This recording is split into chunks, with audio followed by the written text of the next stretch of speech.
हाँ, तो पीएचपी के इंट्रोडक्शन में हम सबसे पहले डिस्कस करेंगे जो है HTML में पीएचपी को कैसे इंटीग्रेट करेंगे। तो आप ये देख रहे हैं कि ये पूरा HTML का कोड है, ये भी HTML का कोड है, लेकिन इसके बीच में हमने कहीं पे लिख दिया है पीएचपी का कोड। ये पीएचपी की स्टार्ट स्क्रिप्ट है और ये जो साइन है इसका ये एंड स्क्रिप्ट है। फिर बात करते हैं इस लाइन की, तो ये लाइन जो है पीएचपी का कोड है, ये लाइन है पीएचपी का कोड, यानी पीएचपी की एक स्टेटमेंट, जैसे जावास्क्रिप्ट में स्टेटमेंट होती थी अलग अलग, है ना, ऐसे ही पीएचपी में भी स्टेटमेंट्स होती हैं।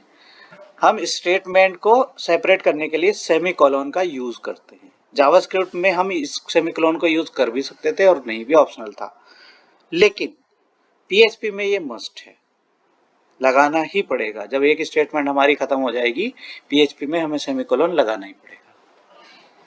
अब यहाँ पे एको क्या है, जैसे हमने जावास्क्रिप्ट में सीखा था, जावास्क्रिप्ट में 4 तरह के आउटपुट मेथड्स थे, है ना, console.log था, window.alert था और document.write था, है ना, एक और था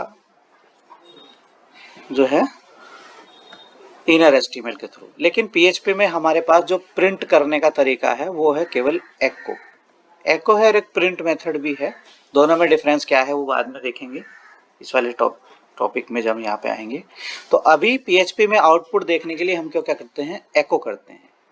एको क्या कर सकते हैं, कोई स्ट्रिंग या कोई नंबर, कोई string, number, null value, undefined null value, इस तरह की चीजें हम जो है ना एको कर सकते हैं। एको का मतलब है प्रिंट करना, आउटपुट देखना अपनी स्क्रीन पे, एको के थ्रू करते हैं, कुछ भी लिखते हैं तो। अब देख इसका आउटपुट हम देखेंगे एक बार, इसका आउटपुट क्या आ रहा है उसको समझेंगे। हम देख रहे हैं कि हमारा जो फाइनली वेब ब्राउजर में आउटपुट आ रहा है वो ये आ रहा है, एचटीएमएल का कोड हमने ये लिखा, ठीक है, हमारा आउटपुट इस तरह का दिखाई देगा। इस आउटपुट में मैं आपको दिखा दूं क्या दिखाई देगा। देखो ये HTML का कोड है हमारा इतना सारा लिखा हुआ, लेकिन जब फाइनली हम लोग आउटपुट हमारा आता है तो हमें केवल आउटपुट में ये डिव है, इसके अंदर माई PHP स्क्रिप्ट लिखा हुआ है, ठीक है। तो इसका आउटपुट जो है केवल ये है, डिव वहां पे कहीं पे भी नहीं है, इसका जो आउटपुट है उसने डिव में लिखा हुआ है और कुछ नहीं, ठीक है। अब ये जो कोड लिखा हुआ था ये कोड कहीं पे भी यहाँ दिखाई नहीं देगा, जब ब्राउजर आएगा तो ब्राउजर में ये कोड दिखता नहीं है। जो पीएचपी का ये स्क्रिप्ट है स्टार्ट और ये एको, ये कुछ नहीं दिखेगा, केवल जो आउटपुट है वही हमारे एचटीएमएल पे दिखेगा। इसके अलावा और पीएचपी का कुछ और मोर इंट्रोडक्शन में हम बात करेंगे। तो ये अभी हमने लास्टली क्या सीखा कि HTML के अंदर हम PHP का कोड लिख सकते हैं, लेकिन PHP का कोड HTML में हम जब भी लिखेंगे जब हमारी फाइल PHP टाइप की है, यानी PHP की फाइल को जब हम सेव करेंगे तो उसमें .php लिखेंगे और उसको सर्वर पे ही रखेंगे, फाइल को PHP की सर्वर पे ही रखते हैं, ठीक है। अब सर्वर क्या है, जैसे हमने सर्वर इंस्टॉल करा है जैम्प, एक मैंने गीतांजलि को बताया था वो वैम्प था, WMPP, ठीक है। तो जैम्प सर्वर है, उसके अंदर PHP की फाइल लिखेंगे तभी वो रन होगी। इस वाले सिस्टम पे मेरे PHP नहीं है, नहीं तो मैं करके दिखा देता अभी, तो इस पे हो भी नहीं सकती, कुछ प्रॉब्लम है इसमें सिक्योरिटी की, ठीक है। फिर और गो थ्रू करते हैं PHP को। PHP code is executed on server. PHP का जो कोड है कहाँ पे एग्जीक्यूट होता है, सर्वर पे। समझने वाली बात ये है। अब सर्वर क्या है, जैसे जैम्प सर्वर हमने इंस्टॉल किया है, वैम्प किया है, इसके अलावा और भी काफ़ी सारे सर्वर होते हैं PHP के। PHP केवल वहीं पे एग्जीक्यूट होती है, अगर सर्वर नहीं है कंप्यूटर में तो PHP का कोड रन नहीं होगा। मैं करके दिखा देता हूँ आपको, जैसे कैसे रन नहीं होएगा। ये वाली फाइल मैंने बनाई, ठीक है, नोटपैड लिया, इस फाइल को मैंने क्या कर दिया, सेव कर दिया डेस्कटॉप पे, web.php नाम से, इसका टाइप और ले लिया web.php। जब PHP की फाइल होगी तो ऑब्वियसली जो है ना वो डॉट पीएचपी से एंड होएगी। हमेशा हम इस तरह से पीएचपी की फाइल एंड करते हैं, डॉट पीएचपी से। हमारा ये फाइल का नाम है, ठीक है। अब इसको हम ओपन करने जाएंगे, कहाँ पे मिलेगी हमें, डेस्कटॉप पे वेब डॉट पीएचपी नाम की फाइल मैंने बनाई थी, ये रही। अब हम इसको रन करें, देखो बाय डिफ़ॉल्ट इसको रन हो रही है ये इसमें, लेकिन अगर हम इसको ब्राउज़र में रन करके देखें तो ये ब्राउज़र में रन नहीं होगी। सबसे पहली बात समझने की ये है। चलो इस पे कर लेते हैं, है ना। तो अभी क्या दिख रहा है, ये रन नहीं हो रही है। पीएचपी की फाइल कभी भी ब्राउज़र में डायरेक्टली रन नहीं होगी। आप ओपन करने की कोशिश करोगे नहीं होगी, ठीक है। चलो इस फाइल को हम क्या करते हैं, सेम फाइल को HTML में लिख के देखते हैं।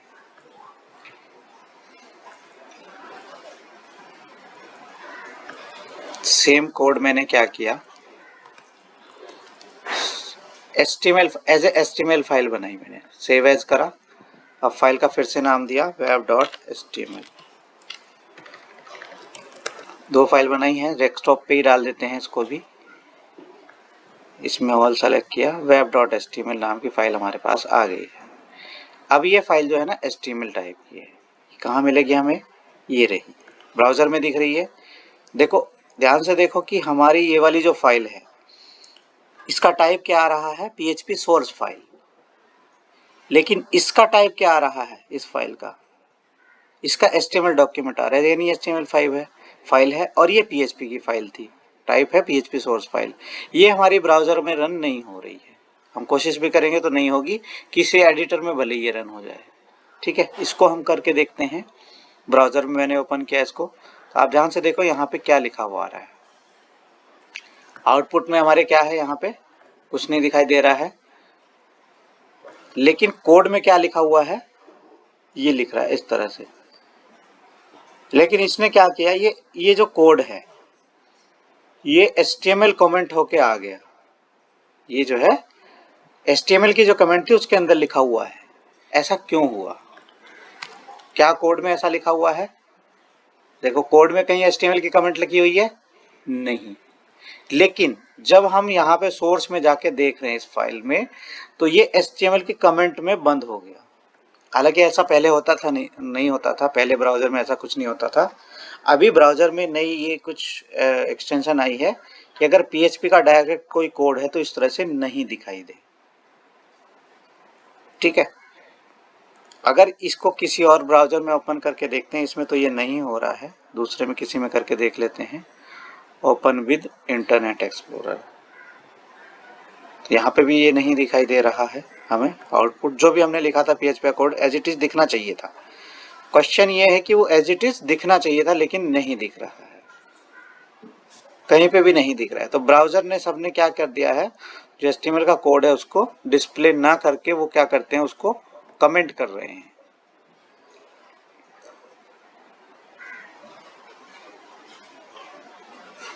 ठीक है, तो PHP का जो स्क्रिप्ट है ये अगर ये रन करोगे इस तरह से आप यहाँ पे, तो नहीं रन नहीं होगा, ठीक है।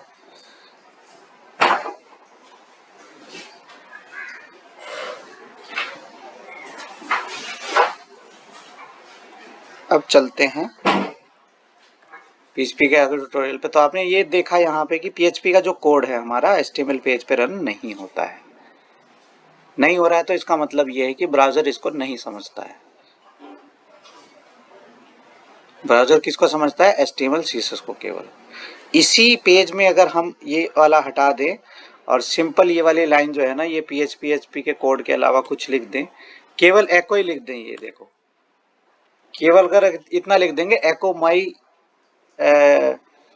माई फर्स्ट PHP स्क्रिप्ट, और ऐसे कुछ लिखेंगे, तब भी ये रन हो जाएगा। लेकिन PHP की टैग जैसे ही हमने लगाई तो वो रन नहीं होगा।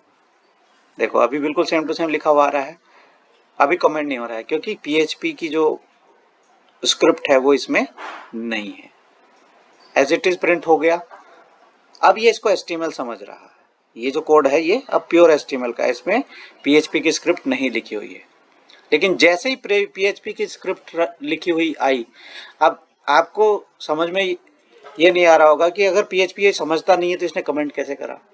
PHP ये समझ, ब्राउज़र जो है ना, ब्राउजर ने ये तो आइडेंटिफाई कर लिया कि ये कोड पीएचपी का है, लेकिन उसको एग्जीक्यूट नहीं करा, क्योंकि एग्जीक्यूट करने का प्रोग्राम ब्राउजर के अंदर लिखा हुआ नहीं है।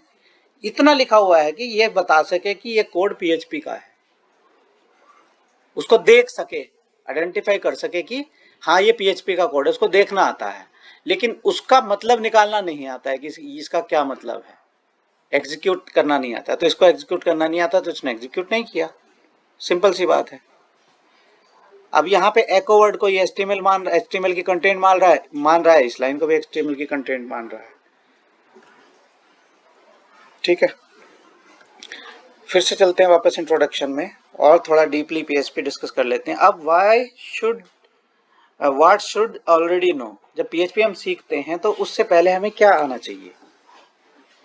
हमें उससे पीएचपी सीखने से पहले 3 चीजें आनी चाहिए, जो हम 3 ऑलरेडी सीख चुके हैं, HTML, CSS और जावास्क्रिप्ट। पीएचपी क्या है? पीएचपी एक्रोनिम है पीएचपी का, इसकी फुल फॉर्म है hyper text pre processor.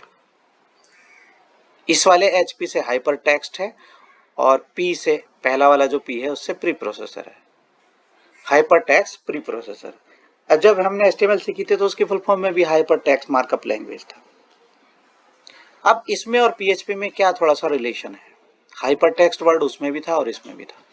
Pre processor का मतलब है उसको पहले ही प्रोसेस कर देना। प्री मतलब पहले ही, प्रोसेस करना यानी एग्जीक्यूट कर देना। तो पीएचपी क्या काम करती है? हाइपर टेक्स्ट को, किसको? हाइपर टेक्स्ट को प्री प्रोसेस करती है। हाइपर टेक्स्ट यानी एचटीएमएल, जो भी एचटीएमएल थी हमारी उसको पहले ही प्रोसेस कर देती है, यानी पीएचपी का जो कोड होता है उससे आउटपुट में वो हाइपर टेक्स्ट जनरेट करके हमें देती है और हाइपर टेक्स्ट हम लोग ब्राउजर में रन कर लेते हैं। तो बेसिकली पीएचपी क्या करती है? हाइपर टेक्स्ट को प्री प्रोसेस कर लेती है। ठीक है, PHP is widely used open source scripting language है। PHP कैसी लैंग्वेज है? ओपन सोर्स है, वाइडली यूज्ड है, सबसे ज्यादा यूज की जाती है, ओपन सोर्स है, ओपन सोर्स स्क्रिप्टिंग लैंग्वेज है। ओपन सोर्स का मतलब है इसका जो सोर्स कोड है, PHP का जो कंपाइलर है, जो सॉफ्टवेयर है, वो ओपन सोर्स है, यानी कोई भी उसको अपने हिसाब से मॉडिफाई कर सकता है और मॉडिफाई करके नया वर्जन लॉन्च करवा सकता है, अगर कम्युनिटी एग्री करेगी उस पे। तो कम्युनिटी का मतलब है, देखो PHP जो लैंग्वेज है ये किसी एक पर्टिकुलर आदमी ने डेवलप नहीं करी है, इसमें बहुत सारे थाउजेंड्स ऑफ सॉफ्टवेयर डेवलपर ने मिलके जो है ना एक कम्युनिटी बनाई, कम्युनिटी बना के ये PHP जो लैंग्वेज है ये डेवलप करी है।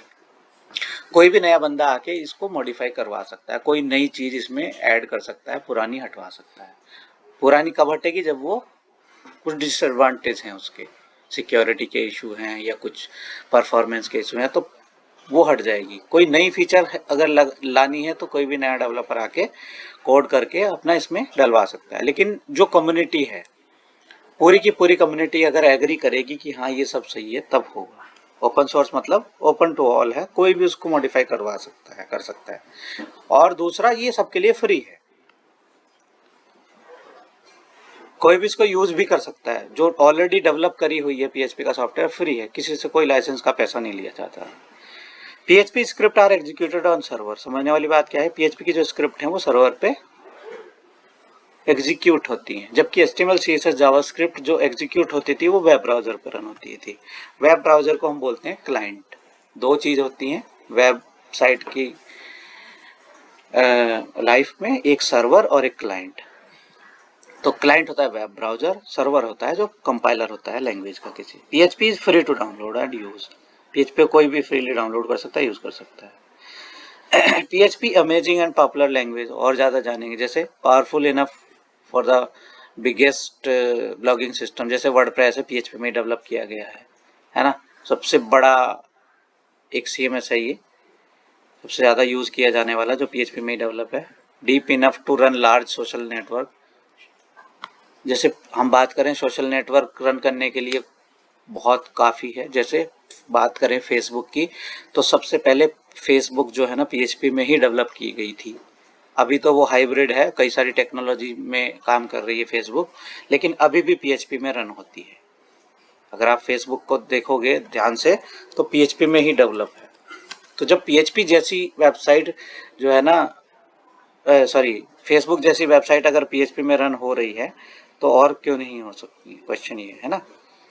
तो अगर आप देखोगे जैसे ये है, अभी तो इसमें कोई ऐसा दिखाई नहीं दे रहा है, ये देखो ध्यान से देखो, facebook.com के बाद जो लॉगिन वाला ये वाला पेज लिखा हुआ है ये PHP में लिखा हुआ है। PHP में लिखा हुआ है तो इसका मतलब फेसबुक अभी भी PHP में ही रन कर रही है। तो अब देखो PHP की पावर कितनी है, ठीक है। तो बहुत पावरफुल लैंग्वेज है PHP जो है। It is also easy to enough to beginner first server side language. अगर बात करें कि अगर कोई सर्वर साइड लैंग्वेज सही ढंग से समझना चाहता है, PHP सबसे पहली लैंग्वेज है जो सबसे कम एफर्ट्स में जल्दी से आ जाएगी, सीखनी आ मतलब सीख सकते हैं इसका। PHP फाइल क्या है? अब PHP फाइल क्या है? PHP फाइल के अंदर कोई भी टेक्स्ट हो सकती थी, जैसे हमने एक फाइल बना के देखी, इसमें कोई भी टेक्स्ट थी, थोड़ी देर पहले ही हमने बनाई थी। फिर उसमें HTML का कोड हो सकता है, CSS का कोड हो सकता है, जावास्क्रिप्ट का कोड हो सकता है और PHP का। तो बेसिकली 4 टेक्नोलॉजी के कोड PHP की फाइल में हो सकते हैं, HTML के, CSS के, जावास्क्रिप्ट के और PHP के कोड, ठीक है। अब PHP का जो कंपाइलर है वो इन तीनों को नहीं समझता है। आपको क्या समझना है? PHP का जो कंपाइलर है इन तीनों लैंग्वेज के कोड को नहीं समझता है, वो केवल PHP को समझता है। जितनी PHP है केवल उतनी को रन करेगा, बाकी को छोड़ देगा, बाकी को ऐसे ही छोड़ देगा एज इट इज उसके हाल पे। जैसे ब्राउजर PHP को उसके हाल पे छोड़ देता है क्योंकि ब्राउजर PHP को नहीं समझता, ऐसे PHP का जो कंपाइलर है, PHP का जो सर्वर है, वो HTML CSS जावास्क्रिप्ट को नहीं समझता है। जैसे आप बोलोगे कि HTML ऐसे लिखनी है, वैसे लिख देगा वो, लेकिन उसको एग्जीक्यूट नहीं करेगा।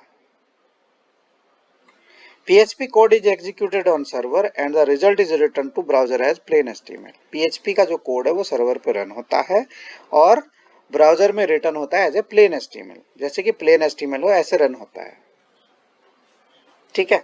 अब उसमें प्लेन HTML की बात करें तो उसमें हमारी CSS भी हो सकती है, जावास्क्रिप्ट हो सकती है, लेकिन वो सब जब काम करेगी वो ब्राउजर में ही आके काम करेगी, सर्वर पे काम नहीं करेगी HTML CSS। PHP file have extension PHP। अभी हमने PHP की फाइल बना के देखी थी, तो उसकी फाइल क्या होती है? .php होती है। जैसे हम बात करें, हमने 3 तरह की टेक्नोलॉजी पहले सीखी है। HTML, तो फाइल का नाम हम कैसे ऐड करते थे? .html से। CSS सीखी तो .css से। जावास्क्रिप्ट सीखी तो .js से। उसी तरह से चौथी टेक्नोलॉजी हम सीख रहे हैं PHP, इसकी एक्सटेंशन क्या होगी? .php। PHP की जो फाइल है उसकी एक्सटेंशन क्या होगी? .php। अब बात करें एक्सटेंशन की, तो एक्सटेंशन क्या बताती है कि कोई फाइल किस टाइप की है। तो PHP की एक्सटेंशन होती है .php, CSS की .css, जावास्क्रिप्ट की .js, HTML की .html, ठीक है। ये आपको याद रखना है कि PHP की एक्सटेंशन क्या होती है या CSS वगैरह की। What can PHP do? PHP से क्या क्या कर सकते हैं? PHP सीखने से पहले, जैसे हमने HTML CSS जावास्क्रिप्ट सीखी थी, उससे सीखने से पहले ये समझा था कि इससे क्या कर सकते हैं, क्यों सीख रहे हैं भैया। तो PHP क्यों सीख रहे हैं? PHP can generate dynamic page content. अब बात आती है डायनेमिक पेज कंटेंट की। PHP क्या जनरेट कर सकती है? Dynamic page content. तो क्वेश्चन ही आता है कि क्या हमने HTML CSS जावास्क्रिप्ट से सीखी थी उससे डायनेमिक कंटेंट जनरेट कर सकते हैं? तो क्वेश्चन है नहीं। आंसर क्या है क्वेश्चन का? नहीं। HTML से या CSS या जावास्क्रिप्ट से डायनेमिक पेज कंटेंट क्रिएट नहीं कर सकते हैं, लेकिन PHP से कर सकते हैं। डायनेमिक पेज कंटेंट क्या है? जैसे कोई ब्लॉगिंग सिस्टम है, मान लो आपने क्या करा, एक फॉर्मेट बनाया, एक ब्लॉग को कैसे दिखाना है, टाइटल कैसे दिखेगा, उसमें उसका वॉलपेपर कैसे आएगा या टेक्स्ट कैसे दिखेगी, ये तो आपने HTML का एक कोड लिख लिया, लेकिन उसी कोड को बार बार अलग अलग ब्लॉग उसमें दिखाने हैं, अलग अलग ब्लॉग दिखाने हैं, तो हम क्या करेंगे? सेम कोड को यूज करके अलग अलग जो है फॉर्मेट में पेज को दिखा सकते हैं। जैसे कोई एक मैं वेबसाइट आपको दिखाता हूँ,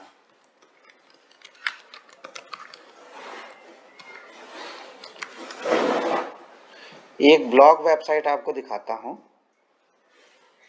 जिसमें कुछ ब्लॉग लिखे हुए हैं। तो अब पावर क्या है डायनेमिक की पावर क्या है मैं बताता हूँ। पेज स्टैटिक कैसा होएगा और डायनेमिक कैसा होता है। तो हम चलते हैं इसके ब्लॉग पे, इस वेबसाइट के ब्लॉग पे चलते हैं। ये कोई ऑस्ट्रेलिया की, अच्छा ब्लॉग इसमें रन ही नहीं हो रहा है, ब्लॉग रन नहीं हो रहा है इसमें, किसी और पे चलें।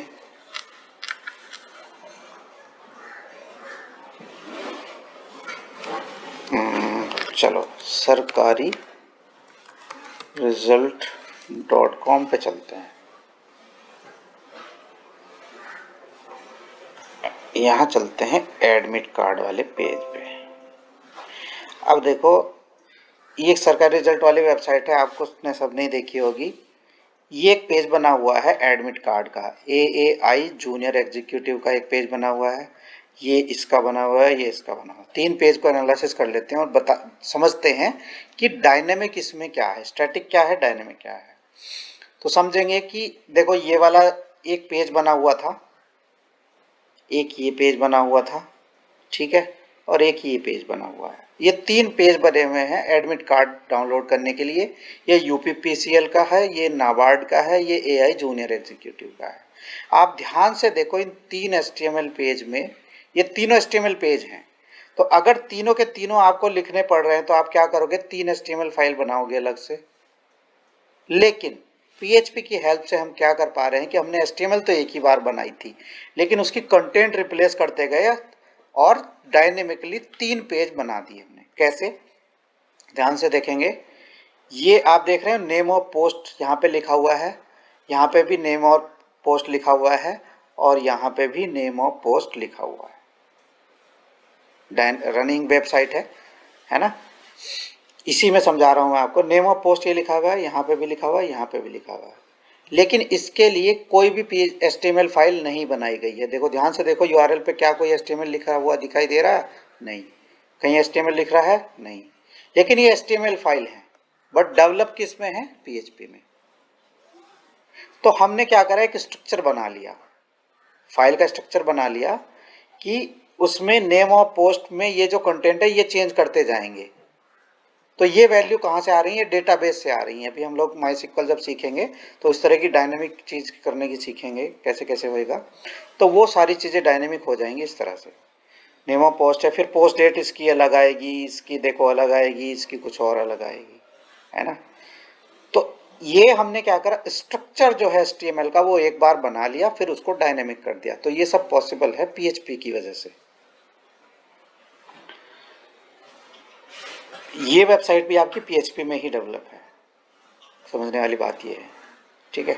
अब चलते हैं, PHP can create, open, read and delete close file on the server.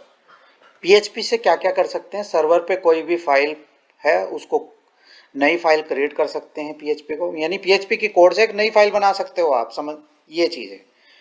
File, उस फाइल को ओपन कर सकते हैं या किसी दूसरी फाइल को ओपन कर सकते हैं, फाइल को रीड कर सकते हैं, राइट कर सकते हैं उसमें कुछ, और उसमें से फाइल को डिलीट भी कर सकते हैं, और फाइल को क्लोज कर सकते हैं। जब ओपन करेंगे फाइल को तो क्लोज भी करना पड़ेगा, ठीक है।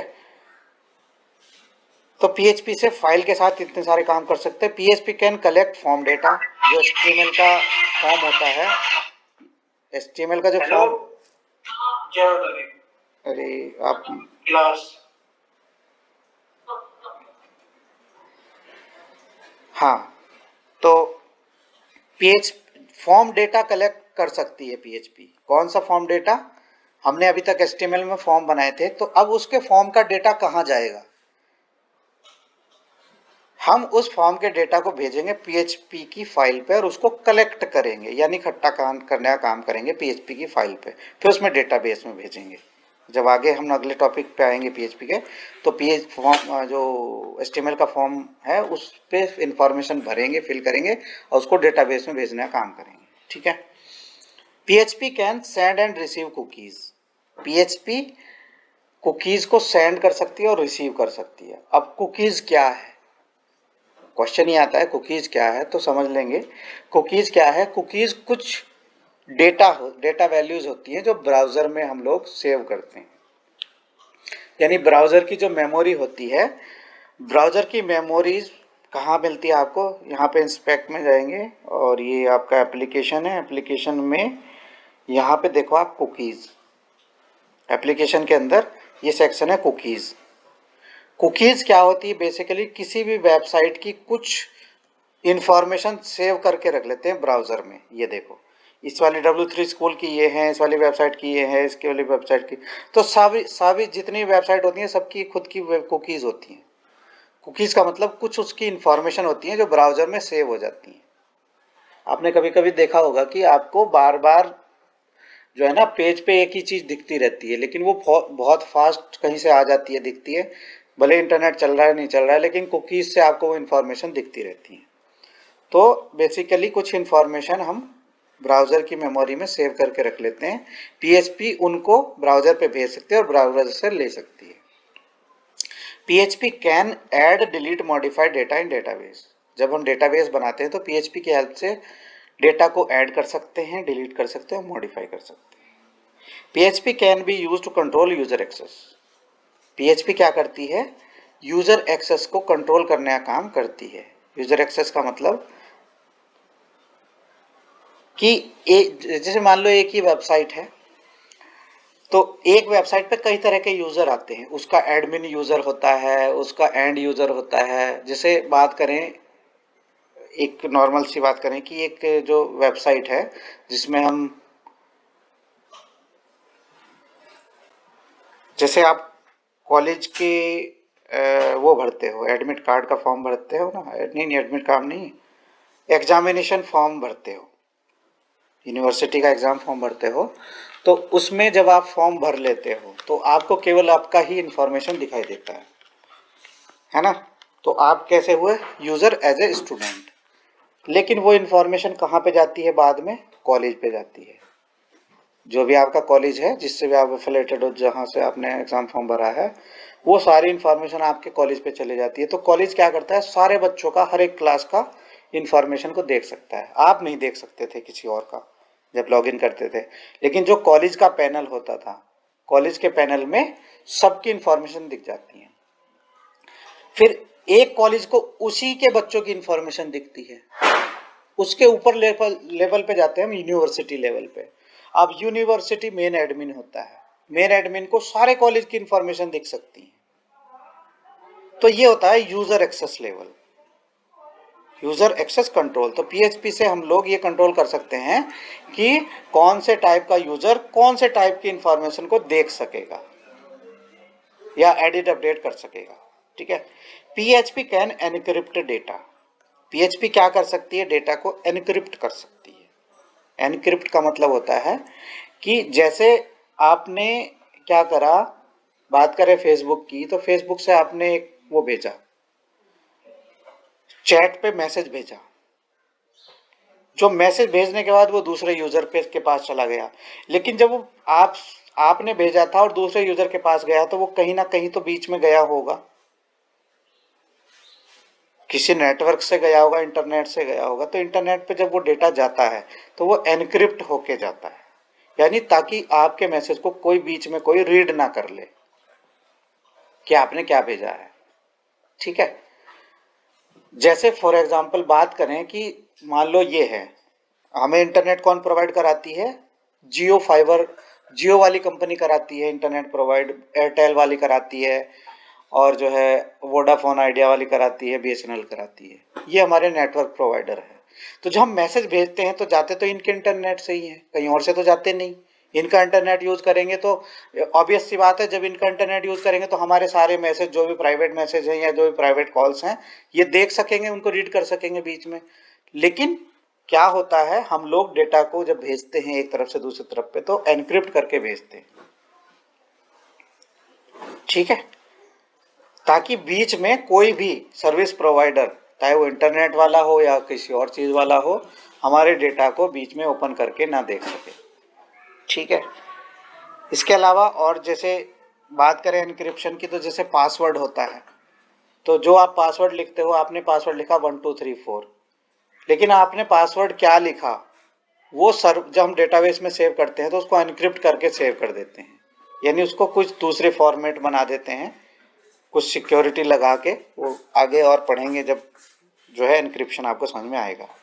ठीक है, तो एनक्रिप्ट का मतलब होता है, एनक्रिप्शन का बेसिकली मतलब होता है कि जो आपका डेटा है या टेक्स्ट है वो बिल्कुल वैसा ही नहीं दिखाई देता है, उसको मशीन लैंग्वेज में कन्वर्ट करके फिर रखते हैं ताकि कोई और उसको रीड ना कर सके आसानी से। अब with PHP you are not limited to output HTML। PHP की हेल्प से आप केवल HTML ही आउटपुट में नहीं देख सकते हो, और क्या क्या देख सकते हो, यू कैन आउटपुट इमेज और PHP फाइल। PHP के कोड से आप कोई इमेज भी बना सकते हो, PDF भी बना सकते हो, एनी टेक्स्ट, कोई भी टेक्स्ट बना सकते हो, जैसे XHTML और XML वगैरह। PHP कोड से कुछ भी आप जनरेट कर सकते हैं। ठीक है, आगे पढ़ेंगे वाई PHP क्यों सीखें। PHP इसलिए सीखते हैं क्योंकि ये किसी प्लेटफॉर्म पर रन करती है, चाहे वो विंडो का हो, लाइनक्स का हो, यूनिक्स का हो, मैक का हो, है ना। अलग अलग कंपनी के अलग अलग ऑपरेटिंग सिस्टम है, सब पे रन करती है PHP compatible with almost all browser, all server sorry, जैसे अपाचे सर्वर, IIS सर्वर, इसके अलावा और भी काफ़ी सर्वर हैं, सब पे रन करती है। PHP support a wide range of database, कई सारे डेटाबेस के साथ काम करती है, जैसे MySQL है, MySQL, MongoDB, Oracle, बहुत सारे डेटाबेस हैं, सबके साथ रन होती है। PHP फ्री है डाउनलोड करने के, इजी टू लर्न है। PHP 7 अभी तो PHP 8 चल रहा है, लेकिन PHP 7 में क्या क्या आया था, उससे पहले PHP का 5.6 वर्जन था, PHP 5 में स्टेबल। PHP 7 में क्या क्या रिलीज हुआ है वो देख लेते हैं। PHP 7 फास्टर देन दिस है, इससे ज़्यादा फास्टर है। PHP 7 में एरर हैंडलिंग, यानी जो भी एरर आती थी कोड में उसको हैंडलिंग करने के नए मेथड सिखाए गए हैं। PHP support strictly type declaration, ये भी आके सीखेंगे क्या होता है ट्यूटोरियल में। PHP 7 सपोर्ट न्यू ऑपरेटर, ये वाला ऑपरेटर नया आया है। तो ये सब PHP 7 के नए वर्जन में आया है। इसी तरह से आप PHP 8 में क्या नया आया है वो सीख सकते हैं, वो आप लोग सीखेंगे खुद से। ये गूगल करो कि PHP 8 में नई क्या चीज़ आई है, लेकिन उससे पहले आप PHP 7 में क्या नया आया है, PHP 5 में क्या था, वो सारी चीज़ें सीखेंगे। तो इस ट्यूटोरियल में हम जो भी सीखेंगे वो PHP 5.6 और 7, ठीक है, इन दोनों का ही सीखेंगे। PHP 8 का इस ट्यूटोरियल में नहीं मिलेगा, PHP 8 का आप अलग से सीख सकते हैं। ठीक है, तो आज की इंट्रोडक्टरी क्लास यही है। बात करें इंस्टॉलेशन की, तो इंस्टॉलेशन मैंने करवा दी है आप लोगों को, कुछ आप लोगों ने कुछ ने करी ली थी वेब सर्वर की, वो इनफ है। सिंटैक्स क्या है PHP की वो मैं आपको बता चुका हूँ। PHP की सिंटैक्स ये है, PHP का कोड यहाँ बीच में लिखते हैं, और स्टार्ट स्क्रिप्ट ऐसे होती है, एंड ऐसे होती है, और जब PHP की फाइल को सेव करते हैं तो .php से सेव करते हैं। ठीक है, तो ये ओवरऑल है इसके बारे में।